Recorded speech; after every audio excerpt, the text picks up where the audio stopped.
We spoke to Eugene Bareman just a couple of days ago, and he said, you plan to be the biggest star in the UFC, bigger than McGregor. In what sense bigger? Bigger. Doing what I'm doing, fighting, staying active, defending my belt, doing like what Anderson Silva did or what Demetrius Mighty Mouse Johnson did. Because that's, at the end of the day, I could dress as nice as I want to. I can talk, my truth, talk all the shit as I want to. But if you ain't fighting and winning fights, your legacy is not really as solidified as it can be. There's always more. And I feel like I'm not even close to being done. So yeah, I'm looking forward to it. Izzy, a lot's been made of the star-making quality of this event, about this pushing you into a new stratosphere. Mm-hmm. Does that expectation get to you at all? Fuck no. I've kind of gotten used to being famous, and like now for me, I think New York taught me a lot. Being in Madison Square Garden, that really changed my outlook on this whole fame thing. Because it's a long story, but pretty much, yeah, I'm used to it now. And now whenever I know the process I need to take, not just pre-fight, but post-fight as well. Is it weird though, like dealing with that elevated status, like being stopped wherever you go and stuff like that? Is that hard to get used to from going from not an unknown, but turning into a global commodity essentially? There's levels. Like last time I was here after the press conference, I think it was around midnight. I just went for a walk, lit up a joint, smoked up, and I had my AirPods in, and I just went and walked around the city. And then I sat at the tram stop for about 40 minutes, and I just sat there listening to music and enjoying myself, because I just realized there's only a limited amount of time that I can enjoy these kind of things before. Only twice people recognized me that night, but I know eventually I can't just walk around by myself with no security. So I just kind of cherish those moments.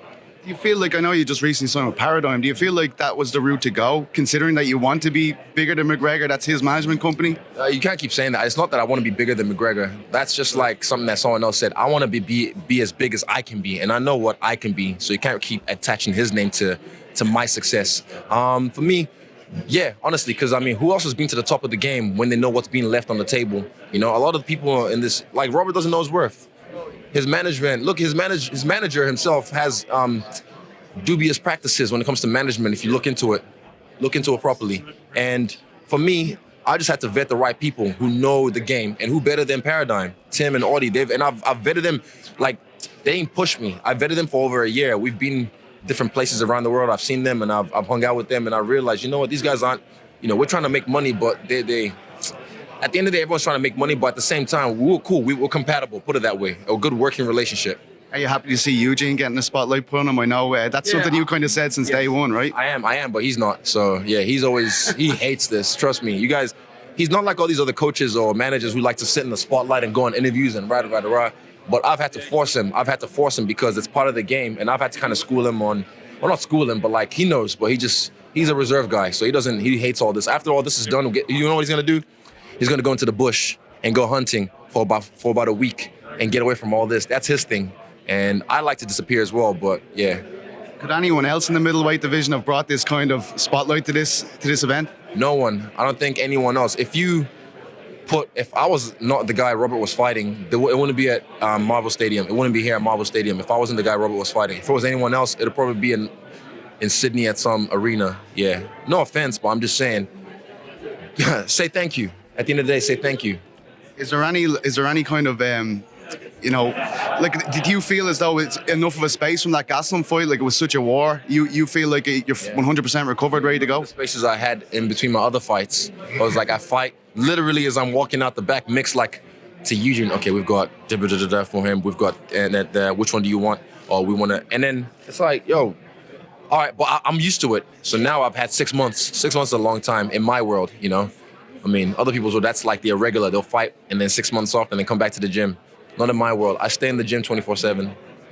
Would you want to stay that active if you get the belt? As the champ. Everyone else fights once a year or twice a year. I'm gonna stay active. There's no point. I'm not here for a long time. I'm here for a great time. So I'm having fun right now, and I just want to keep racking this up. And I have plans. I got plans. Thanks so much. Last one from me. You said earlier that you weren't interested in going into boxing, but with Zuffa Boxing starting up, your successful careers in boxing, even just for the purse, would you consider going into it just for I'll make that fight? person MMA, guaranteed. I'll make that person the UFC. That's why I said this is where I'm going to end my career. People think, that's why I say, like, come on, man. You can make $100 million in the UFC. You don't have to go to boxing. That's such a, like, it's only Mayweather's going to make that. Only McGregor's going to make that, like when he fought Mayweather. So it's like, that's a Mayweather effect. That's gonna happen in the UFC. I guarantee you. I might be the first to do it in the UFC if McGregor comes back and compete with me for that. But I might be the first to do that in the UFC. So I don't go to. It's not about money at the end of the day. I'm doing this for legacy. So this is where I'm gonna end my career. I don't want to like fight the baddest motherfuckers in the world and then go fight some guy. Oh, we'll duke it out, but we'll just use our hands. I gotta kick someone in the face. You talked about reconnecting, going back to Nigeria. Can you ever envisage a big UFC fight in Africa? Definitely, 100%. Unfortunately, I'd love it to be in Nigeria, but the leadership is so fucked over there, and I know there'll be so much corruption, so it wouldn't really be able to happen. But I'm thinking Morocco is a nice spot that can happen. Maybe somewhere in South Africa or Morocco, but it will definitely happen, guaranteed. How conscious in Nigeria are they of you? How big a star are you? For me, like I said, it was a personal trip, and I told my dad I just want to like sneak into the country and like just go like a regular person. My dad said it can't happen, so they had all the security for me outside with AK-47s and Uzis and whatnot. And from the airport, people were recognizing me. All the Yahoo boys, all the police officers, like they all looking at me like, Adesanya, oh my Adesanya. And like, and I'm just surprised. I'm like, and they're telling me like, I started watching the UFC because of you. They watch Usman as well, and they stay up to like 4 a.m. to watch the fights. So they're very patriotic. Like when I saw Pacquiao when I was there, I wasn't in the arena, but Maypac, I realized the Filipinos, they going strong, man, and they shut the whole country down when he fights. I want to be that guy that when I fight, Nigeria shuts down. All the crime rates drop, everything when I'm fighting. Does it say something about your star power to have John Jones kind of tweeting at you the way he is and talking about you like that? Sometimes he doesn't even mention guys, Not really, I don't think so, but it just shows you how much I'm under his skin, how much I get to him, that's it. You definitely see that fight happening in the future, right? I told you, 2021, Raider Stadium, Las Vegas. You spoke about Mayweather there. Do you look up to him in any kind of way? What he's done? Man, he's the fucking money. I've been money team for a long time. And when he fought McGregor, I was going for McGregor because when I fought in boxing, my first fight, they made me lose. That's my only loss. And I rocked the guy in the first round, smoked him in the second round, and I coasted in the third round, and they gave it to him. And that's because a guy with no amateur record, no pro record in boxing, coming in and making one of their best boxers in Australia look shit, So when he fought Mayweather, I was like, I want McGregor to win because I can relate to that. So yeah, I look at Mayweather, look when it was Pretty Boy Floyd, what he did, and look at him as Money May. He knew the formula. He created that that not everyone followed. Like Ali did that as well. Like a lot of people have done that for years, but he's done it the best. Can you see yourself reinventing yourself like that, like Mayweather did, like Ali did? Like, I mean, do you feel like there'll be different eras of your career, so to speak?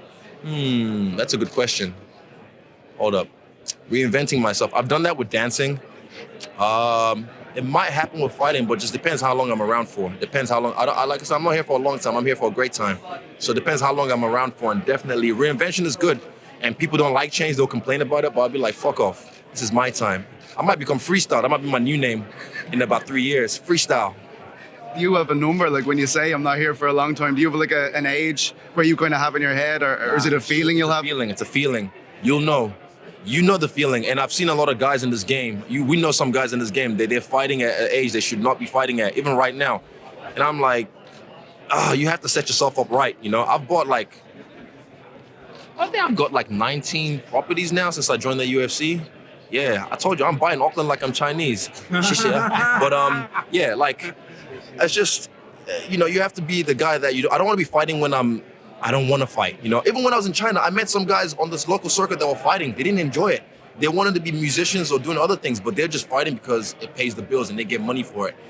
That's passion. If I'm not passionate about something, I'm not going to do it. So after this, I might have my own production company and get into like esports or animation or voiceover acting, or I might trade, what's his name? Andy Serkis. I might come for his spot. So, I mean, avoiding the possibility of tarnishing your legacy, do you see it as that if you do go on, you were mentioning those guys before that, probably fought for too long, do you see that they may have tarnished their legacy in a way? Yeah. I don't want to say tarnished because I still try and remember them for what they did, the great times. I'm a glass half full kind of guy, so I don't look at their, I know, I'm like, he wasn't who he's supposed to be, so I just kind of to those fights, but it's everyone's subjective. Some people might look at it and be like, oh, his legacy's tarnished, his record. I'm like, no. They were great fighters. And I still think they're great fighters. Is any part of you worried Rob might pull out this week? You just concentrate on On the way here on the bus, one of my friends pranked me. Show you fucking, hold up, fucking Tony Angelo. I'm about to put you on the spot. And everyone just heard me on the bus go, no, fuck no. And everyone looked and I was like, oh, this is what he said. Oh, where is he? I get so many DMs, I have to scroll. Okay, here we go. He goes, where is he? Where does he go? Bro, I just heard Robert Whittaker's pulling out.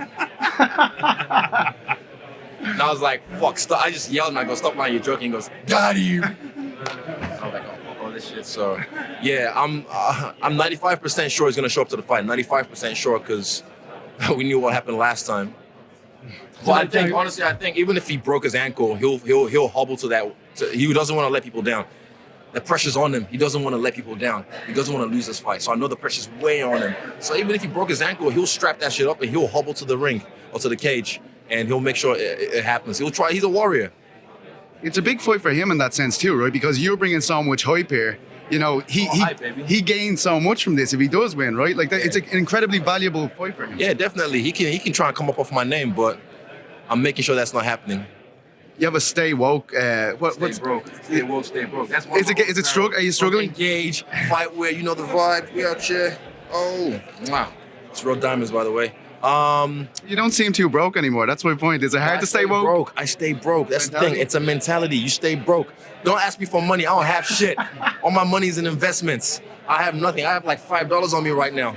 You don't want a sandwich? Nah, but yeah, it's a mentality because a lot of people, it's fucking weird, man. Like when I was working at my old job, I'd go to like Foot Locker and I'd be like, man, when I get some paper, I'm gonna get that. Fuck, I'm gonna get that. I'm gonna get that. And then like I went to Culture Kings and they gave me like, you know, a few grand to spend. And I'm just like, I guess I'll get that. It's like you have all this money now and then they don't want to give it to you for free, you know? And it's just, it's for me, it's a mentality. I fight like I'm broke because there's a quote, it's hard to get up in the morning when you sleep in silk sheets, you know? And for me, yeah, it is, but you know, I make myself get up. That's the challenge. That's the first fight of the day is getting up. Because back in the day when I was younger, sometimes even when I wasn't in silk sheets, I'd just snooze. And I won't show up to training and I'll get in trouble. But now it's not me. I make myself get up. I'm always fighting every fucking day.